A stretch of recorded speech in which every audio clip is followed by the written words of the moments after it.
Imagine ça, jour 47 depuis que le réseau a lâché, les magasins sont vidés, les rivières scintillent de ce verre radioactif spécial qu'on ne voit que dans les cauchemars. Et la pluie, oh la pluie, elle fait des trous dans ta veste. La gorge te brûle comme si tu l'avais rincée au sable.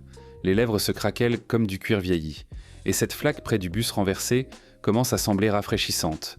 Stop, laisse cette gadoue radioactive. On va transformer des déchets et de la chimie de base en quelque chose qui ne te fera pas fondre les organes de l'intérieur.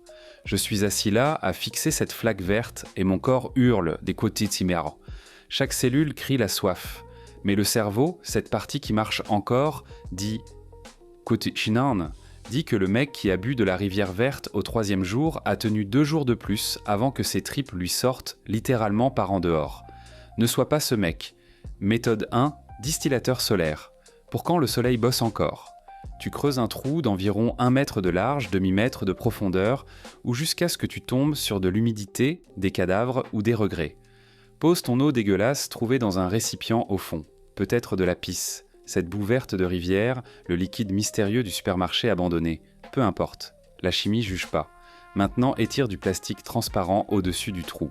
Rideau de douche, plastique de serre, putain, même des sacs mortuaires de l'hôpital si t'es assez désespéré. Scelle les bords avec des pierres et de la terre, rends-le étanche.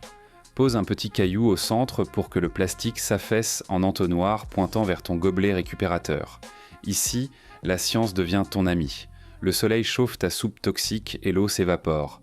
Mais seules les molécules H2O montent. Toute cette radiation, ces bactéries et la merde qui flottait là-dedans, trop lourde. Elles restent derrière comme de mauvaises relations. La vapeur tape sur le plastique, se condense et goutte dans ton gobelet. 8 heures après, t'as de l'eau si pure que tu pourrais chialer si t'avais de l'humidité à dépenser. Je mate mon premier distillateur solaire. J'ai creusé le trou hier matin. Verser cette saloperie verte de la rivière. Attendu.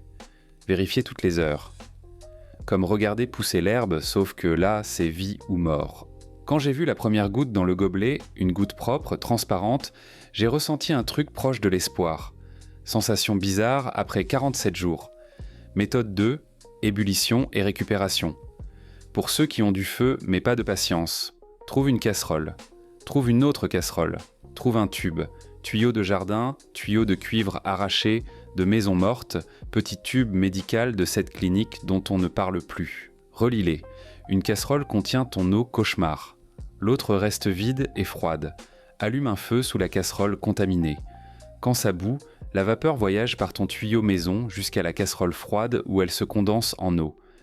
Et les salauds ? Ils font la fête dans la première casserole. Trop lourd pour rejoindre le plan d'évasion de la vapeur. Si t'es raffiné, enroule ton tuyau et fais-le passer dans de l'eau froide ou de la neige. Condensation plus rapide, plus d'eau, moins d'attente à crever de soif. J'observe la vapeur qui sort du tuyau qui redevient eau. Hypnotique, presque beau. Si je savais pas qu'en première casserole, il y a une soupe de trucs qui peuvent me buter d'une douzaine de façons. Méthode 3, tour de filtre tissu, pour les vraiment désespérés. Sans plastique, sans casserole. Bienvenue au bas de l'échelle de survie. Empile des récipients, bouteilles, boîtes, crâne si t'es théâtral. Remplis-le du haut avec ton eau suspecte. Maintenant, tends du tissu entre chaque niveau. Chemise déchirée, chaussettes qui ont vu de meilleures décennies, ce drapeau auquel plus personne ne rend hommage. Ajoute des couches. Sable du terrain de jeu, charbon du feu d'hier soir, gravier de l'ancien parking. Chaque couche attrape des tailles différentes de particules de mort. Le tissu laisse passer l'eau vers le bas, retenant les gros morceaux d'apocalypse. Il chope pas les virus, mais gère les morceaux, le sable et la plupart des bactéries si tu trouves de l'iode à ajouter à la fin. Ici la science qui te garde en vie. Les molécules d'eau, petits et agiles artistes de l'évasion. Quand elles chauffent, elles s'échappent de leur prison contaminée, laissant derrière elles sel, métaux et la plupart des horreurs biologiques. À la distillation, on s'en fout si ton eau de départ sortait des chiottes ou d'une décharge toxique. La physique, c'est la physique. La vapeur, c'est juste H2O qui s'est barré solo, laissant la bande de contaminants derrière. Ce processus de condensation, c'est juste de la vapeur qui refroidit et se souvient comment redevenir liquide. Comme tes espoirs, mais utiles. Chaque goutte qui se forme sur ce plastique ou goutte de ce tuyau, c'est de l'eau dans sa forme la plus pure. Sans radiation, sans choléra, sans cette teinte verte mystérieuse. 3 jours sans eau et tes organes commencent à lâcher comme un centre commercial après le Black Friday. Mais avec ces méthodes, tu bois une eau plus pure que la plupart avaient avant que le monde parte en couille. Bien sûr, elle a le goût de survie et de rêves cassés, mais elle te tuera pas. Ce premier gorgée d'eau distillée après des jours de soif vaut mieux que n'importe quel vin vintage qui était maintenant juste du verre brisé dans une licoristerie cramée. Je prends cette première gorgée. Froide. Propre. Goûte à rien. Et c'est le meilleur goût du monde. Tes reins arrêtent de hurler. Ton sang arrête de devenir du sirop. Et d'un coup, demain semble possible à nouveau.